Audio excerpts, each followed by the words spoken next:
بسم الله الرحمن الرحيم. السلام عليكم ورحمة الله وبركاته. أهلا بكم السادة متابعين قناتي وقناتكم قناة جرميكو سيتي في حلقة جديدة من برنامج المتعة، برنامج الحقائق والتحريات، تحريات خارقة للطبيعة. الاسم اللي راح يمشي عليها في الحلقات الجاية كان غيرنا مثل ما قلنا وخليناه التحريات خارقة للطبيعة، وبعدين سويناه هاشتاج تحريات ميدو آيس، لكن رجعنا على الاسم الأولي اللي هو تحريات خارقة للطبيعة. اليوم راح نتكلم في تحقيقات حقيقية حصلت لأشخاص بدون سابق انذار، اطلعوا وظهروا على وجه العالم وعلى وجه التاريخ اللي سجلوها في التاريخ، وبعدها في نفس اليوم أو بيومين ثلاثة أو في يوم واحد، خلني أقول لكم أكون معاكم واضح، في يوم واحد وبدون سابق انذار بعد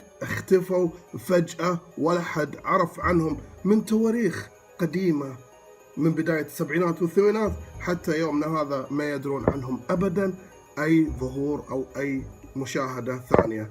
الله أعلم هم ليش اختفوا وليش ظهروا في ذاك اليوم. أكيد الموضوع وراه سر خفي. خلونا السادة متابعين القناة بمتعة جميلة اللي هي قناتكم وقناتي قناة جرميكو سيتي في حلقة جديدة من برنامج تحريات خارقة للطبيعة مع ميدو آيس. المتعة إن شاء الله راح نرجع لكم ونتكلم في تفاصيل أكثر ونتعرف على ذيل الأشخاص اللي تكلمت عنهم في برنامج تحريات خارقة للطبيعة، وعنوانه هذه المرة أشخاص بدون سابق انذار.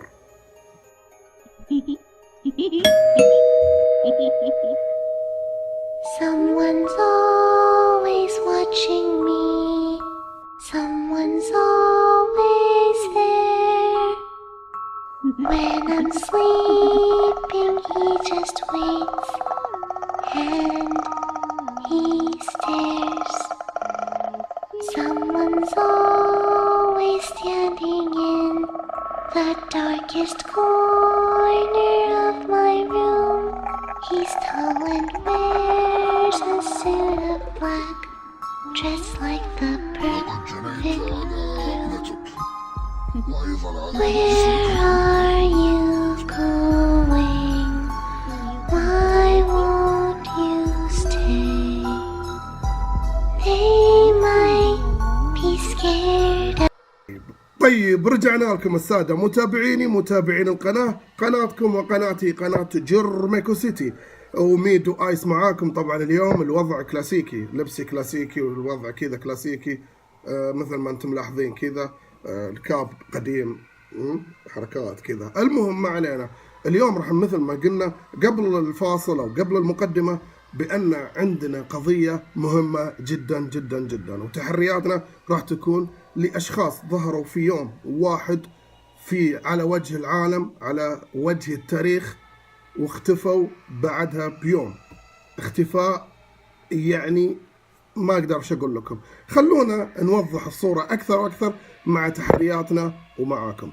يلا خلونا ندخل في أولى الشخصيات. إلى هناك يو. طيب خلونا ناخذ أول شخصية. الشخصية الأولى السادة متابعين قناتكم وقناتي قناة جرميكو سيتي. الشخصية الأولى كانت حرمة. الحرمة هذه ظهرت في يوم من الأيام التاريخ، من أيام العالمية، التاريخ العالمي اللي هز اليوم من أقوى دول العالم وأعظمها، أو القوة العظمى خلينا نقول، وهي أمريكا. هذه الحرمة ظهرت في يوم اغتيال الرئيس الأمريكي جون كينيدي. طبعا شوهدت بعد الحادثة وبعد الربشة والأيام ذيك. طبعا بعدين اكتشفوا بالتحريات والشغل اللي قاعدين يلفون عليه مثل تحرياتنا نحن نقدمها، واكتشفوا بأن في حرمة طول في وقت الأحداث هذه. لقوا صور لها، طبعا أحاول أعرض لكم بعض الصور. لقوا أن هذه الحرمة موجودة، وكانت هي في ذاك الوقت شايلة معاها كاميرا تصوير، وكأنها توثق الأمور وتوثق هذه الأحداث والاغتيال من قلب الحدث. وبعد ما اكتشفوا هذه الصور كل من الجهات المختصة مثل CIA الأمريكية وبعد FBI بدأوا يبحثون عنها، ومشطوا المناطق كلها وكل الولايات الأمريكية وكل مكان. ليش؟ لأن جاء طبعا قرار من فوق، من الجهات العليا، حتى يقبضون على هذه المرأة ويشوفون إيش سرها. طبعا هي مو هي اللي اقتلته، لكن لها دور مؤثر باكتشاف أو بالتوثيق اللي هي قاعدة تصور فيه وتوثقه خلال فترة الدوشة، وخلال هذه الفترة اللي احنا تكلمنا عليها وقت اغتيال الرئيس الأمريكي جون كينيدي. السؤال أنهم ما لقوها أبدا ولا أثر لها، وكأنه يقولون لك انشقت الأرض وبلعتها. السؤال يطرح نفسه، أكيد أن هذا العمل كان له هدف سياسي، زين، ولكن القاتل له دور ثاني. لكن الحرمة هذه إيش كان دورها؟ توثيق بس؟ وين راحت وين اختفت؟ هذا السؤال اللي للحين قاعدين يسألونه الجهات الكبيرة والمعروفة مثل CIA والFBI الأمريكية، وما لهم أي جواب. يمكن في أجوبة لكنها تظل سرية للغاية. خلونا نشوف القضية الثانية، ومن الشخص الثاني اللي ظهر على وجه العالم ليوم واحد واختفى بنفس اليوم. الشخص الثاني السادة متابعيني كان شخص قريب ولقبوه لأنهم ما يعرفونه أو ما عرضوا اسمه وسموه الكل. الجهات اللي مختصة والجهات السرية والجهات الرسمية فسموه رجل دولة تاورد. أوكي، هذا الشخص ظهر في مطار طوكيو في عام 1954 من الميلاد، وظهر وعطاهم أوراقه وعروضه بالدور مثل ما انتم عارفين في المطار مع حركة المطار. لكن بعد ما فتحوا الجمارك والسوالف هذه والهناك الجوازات، اكتشفوا في خلل في أوراقه صحيحة، ثبوتيات أوراق صحيحة وثبوتيات كلها صحيحة 100%. ولكن اللي خلاهم يشغل بالهم ويشغل بال الحراس والجوازات هناك هو اسم الدولة اللي كان اسمها مثل ما قبل شوي ذكرت لكم، اللي هي تاورد. هذه الدولة ما هي موجودة، ما في أي دولة في العالم اسمها تاورد دولة، أوكي، ولكن الأوراق صحيحة والثبوتيات صحيحة.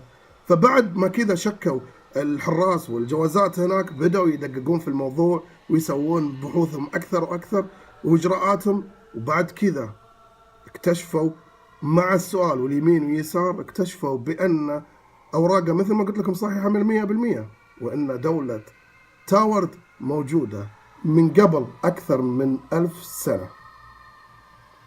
هذه الدولة اللي حين مكانها دولة اسمها أندورا، لكن في قبل 1000 سنة كان اسمها تاورد مثل ما هو واضح مع الرجل هذا. فعشان كذا قرروا الحراس والمسؤولين انهم يمسكون هذا الشخص، ما يحبسونه، لا، لانه هو امره يعني اوراقه طبيعيه وصحيحه، ولكن الموضوع فيه سر، فيه انه عشان كذا قرروا يحطونه في فندق تحت اشرافهم، وبرضو بالمعنى الثاني تحت حراستهم، وتكون حراسه مشدده على هذاك الموقع اللي هو الفندق. ولأن تدخلت الجهات والأجهزة الخاصة في الموضوع في الدولة في طوكيو، وتعرفون أنت طوكيو واليابان دولة ثانية، فحطوه تحت الحراسة المشددة عشان يعرفون المسؤولين ويعرفون الأشخاص شنو سالفة هذا الشخص. وبعد فترة حاولوا يتواصلون معه، جاوا للغرفة اللي كانت تحت، حط دائرة حمراء تحت حراسة مشددة. للأسف ما لقوا هذا الشخص واختفى بدون سابق انذار، ومثل ما نقول دائما كأن الأرض انشقت وبلعته. الغرفة فاضية، الأغراض مو موجودة ولا أوراقه ولا شيء، وهو أيضا اختفى فص ملح وذاب. السؤال نفسه يطرح نفسه، الرجل هذا من وين جاء؟ هل هو خلنا نقول من قصة البنت الأولى، هل هو ممكن يكون شخص جاي بمهمة سرية؟ أنا ما حطيت ببالي هذا الشيء. ليش؟ لأن هذا الشخص كان جاي حياته مار، لكن اللي أكثرية يقولون، وأنا أحبذ ممكن بأن هذا الشخص جاي من عالم آخر، وبالغلط جاء عندنا، لأن دولته أعيد وأكرر اسمها دولة تاورد، وهذه دولة تاورد ما هي موجودة على وجه الكرة الأرضية كلها، ولكنها كانت موجودة قبل 1000 سنة. هل هذا الشخص يكون إنه مسافر عبر الزمن؟ يمكن بالغلط. طيب، بعد اللي سمعناه هذا كله، سمعنا قصتين. قصة الحرمة أو المرأة اللي كانت موجودة في وقت اغتيال الرئيس الأمريكي جون كينيدي، وكان عندها كاميرا تصوير، واختفت في يوم، أظهرت في يوم واختفت وانقطع عنها الذكر.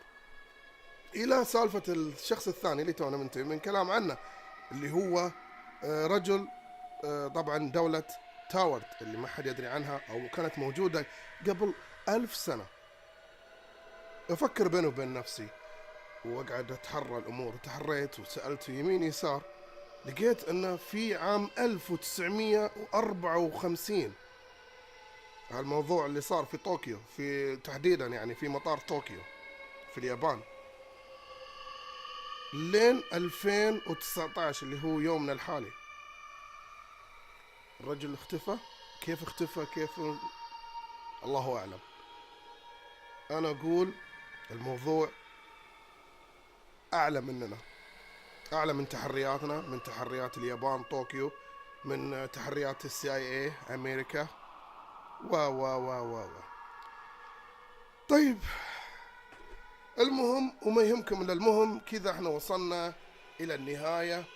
بس قبل لا توصل النهاية طبعا أذكر أن عندنا في رمضان في وجبة دسمة إن شاء الله، الفطور طبعا وجباتنا، وأيضا عندنا وجبة في القناة إن شاء الله راح تكون مميزة بإذن الله تعالى في قناتكم وقناتنا، قناة جورميكو سيتي. إن شاء الله راح تكون في أمور جيدة، بس إن شاء الله بإذن الله إن شاء الله يكتب لنا إن شاء الله أن احنا نتقابل ونعيش حتى ذلك اليوم إن شاء الله، ونحضر رمضان السنة هذه واللي بعدها واللي بعدها. مو بس احنا اللي غالين علينا، الله يحفظهم ويرحم كل موتانا وموتى المسلمين اللي كانوا معانا يقعدون على الفطور، الله يرحمهم ويقمد روحهم الجنة.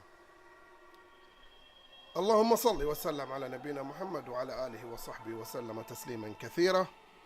إذا أنت أول مرة تفتح القناة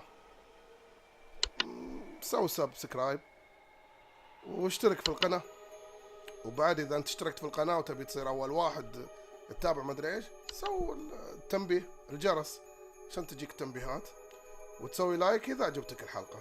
برنامجنا تحريات خارقة للطبيعة. كذا احنا وصلنا للنهاية، نقول لاست كذا أنا خلصت. Peace out everybody.